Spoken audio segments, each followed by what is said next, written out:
Hi, welcome back to another edition of Lippers Fund Flows Insight. My name's Tom Rosine. Thanks for joining me today. I'm going to be talking about flows to the conventional fund business originally.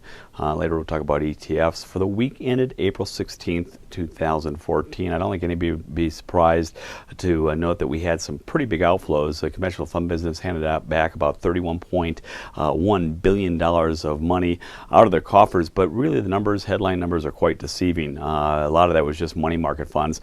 And again, I think a lot of people expected net redemptions. I mean, we really came off a very, very volatile week. First 2 days of the week, of Thursday and Friday, basically we were looking at the NASDAQ suffering one of its worst one-day declines since 2011, and we just had bad news about China, and people were very concerned about Ukraine. So really there were some reasons, but later on in the week, actually we saw some pretty good news. Better than expected earnings reports came out, and that was very strong. So like from likes of the Yahoo and the like, we had better than expected retail sales come out, and actually industrial production was on a rise. So really it was kind of one of these kind of seesaw type of weeks. It really sent the markets going crazy, and in reality, we actually saw long-term assets actually collect about $1.8 billion for the week. As we take a look at our macro groups, it'll give us a better perspective of what happened. We saw about a little less than $200 million of money leave the equity fund coffers. It's kind of one of the lowest we've seen in a while. Taxable bond funds took in about $1.4 billion, and munis took in quite a bit less than $100 million, but of course, rounding in billions, you end up with 0.1. But here's the big story. Money market funds. Ahead of tax season, this is not too unusual. We saw about $32.7 billion of money leave the coffers of money market funds, and that was kind of it's a big number. We've seen it for quite a few weeks in a row. I have a slide that'll show it to you as well. People are actually, either paying quarterly pieces, on quarter end, or actually, and I think a lot of it was due to taxes. We had the March 16th and then April 16th filing deadlines for corporations and individuals individually. Well, let's take a look at how this broke out. Let's take a look at our equity funds first and see how that translated over. Basically, we saw for the week, second consecutive week, that we've seen downside performance, about 1.15% return for the weekend of Wednesday.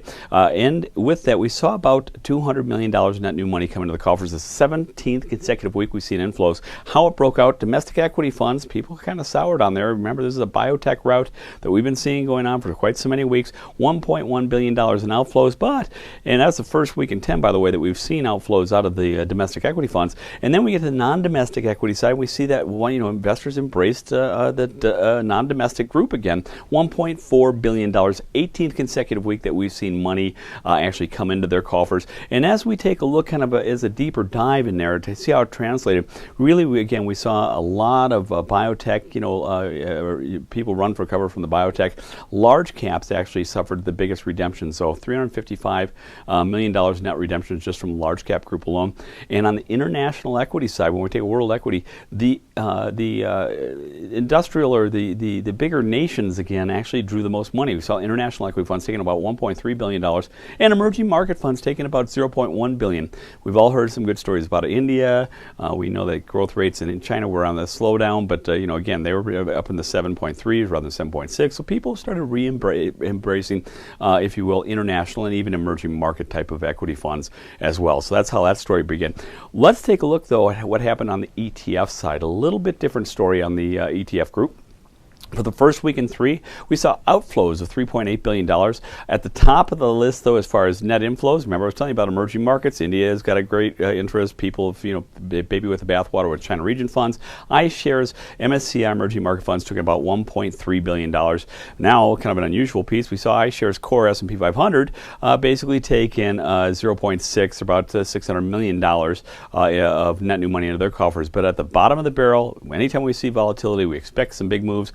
Out of SPY, so the Spider S&P 500 lost about $5.2 billion. That's the lion's share of the outflows that we saw, out of the equity funds for this group. And then, of course, some inflows made up for it. But then we saw the Spider S&P Mid Cap 400 fund lose about $700 million. And then, of course, with the NASDAQ route, we saw QQQ lose money as well. That was the next fund in that group that was at the third worst outflows for the week. So, well, now that we've got that taken care careful. Let's see what happened with the fixed income funds. For ages, people were talking about the grand rotation into equities out of fixed income. We never really saw that. We did see some net redemptions in the last several months of 2013.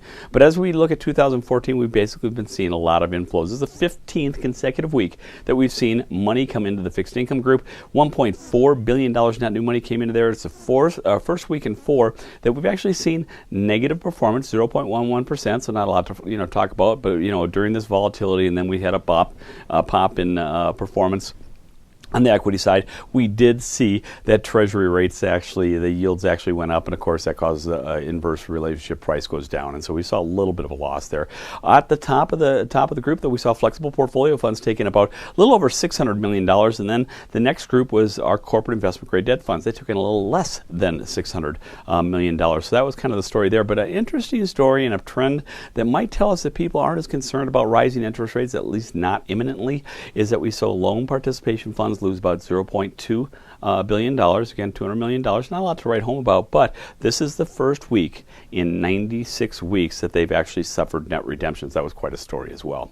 Well, let's take a look at what happened on the ETF side. It usually tells us a little bit more about the institutional investors and what they're trying to do. They saw about $369 million net new money come into their coffers. It's the 4th week in 5 that they've actually seen net new money come into the group. And at the top of the group was the SPDR Barclays International Treasury Bond ETF. Took in about $209 million. But at the bottom of the barrel, we saw that the SPDR Barclays High Yield Bond was lost about $412. That's not too unusual when we take a look at those type of things. When you have equity funds going through very volatile periods of time, people are going to go look for the government and treasuries, and then on the flip side, they're going to get rid of their high yield. So that certainly was the case for this week as well. Let's take a look at our Muni Bond funds. And again, we've had some good stories to tell you as of recently. This one is not a big story. We saw positive flows for the 2nd consecutive week.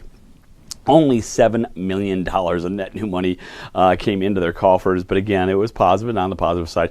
This is the 3rd consecutive week that we've actually seen a positive return, 0.35% this week. And if we take a look at a little deeper dive, we understand that national munis took in about $46 million. Well, if that's true, and I only said we had $7 million net inflows for the entire group, but we know that the single states actually had a big, fairly big outflows as people were adjusting their portfolios, going more after nationals and the like. So that certainly was the story for munis. Now let's take a look at our money market universe. As I told you, is a very large redemption. It's the 7th consecutive week that we've actually seen outflows, $32.7 billion in total. How this broke out is we saw about $27.6 billion in outflows from taxable money market funds. How that broke out: on the institutional side, we saw $22.8 billion in outflows, and the retail side saw about $4.8 billion in outflows. And then on the tax-exempt money market side, we saw about $5.1 billion in outflows there. Again, when we're taking a look at this, we're seeing these outflows, and again, it was a very volatile period. Why did people take money out? Well, I think they were paying those quarterly debts pieces, whether it was treasurers and the like, paying those quarterly numbers, or funding IRAs or 401ks or whatever they do on the quarter end. But also, again, it was tax time. And, of course, this period ended on April 16th, and certainly people were fairly concerned about paying Uncle Sam what they needed to pay them. And obviously, this was a great year that we came off of 2013. Taxes were a big factor as far as tax drag for mutual funds that were not in sheltered accounts, so certainly people had to pay money in there as well. Well, that brings me to the end of the conversation, and basically as we take a look going forward for the next week, we're going to keep our eyes on earnings reports. We've had actually some fairly good earnings reports as of late, kind of mixed bag for banks, but overall banks came in pretty well over this last week. So that's what we're going to keep our eye on. In addition, I think in the back of everybody's mind, Ukraine and China are going to be two key things that people are going to keep an eye on. We have economic numbers that are coming in, but I think people are right now into that earnings mode. I think they expect some lower adjusted earnings, which is to be expected after we had the big freeze in winter, but I really think people will be focusing on guidance as we go forward, and guidance will be telling us how the market's going to move and go forward. Well, if you want to do a deeper dive on areas that you want to do research on for fund flows, you can go to our site, lipperusfundflows.com, or you can return next week when one of the analysts will give you their rundown of what happened for the week. Thanks for joining me. My name's Tom Rosine, and I'm wishing you the best in your wealth planning and creation.